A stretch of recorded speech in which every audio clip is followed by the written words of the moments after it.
प्रदीप कांदे. मी इयत्ता 3री मध्ये शिकत आहे. आज मी रोबोटिक्स मधला एक प्रोग्राम केला आहे. मी आज तुम्हाला दाखवत आहे. हे मशीन घ्यायची आहे.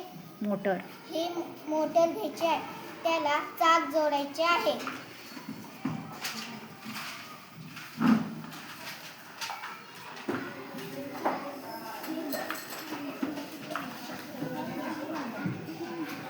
आता आपण फॅन घ्यायचे आहे.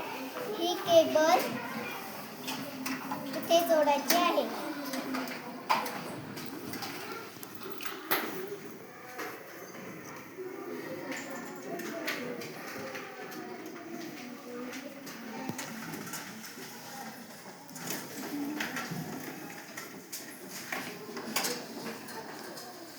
आता आपण हे चाक गोल फिरवले की हा पंखा फिरतो.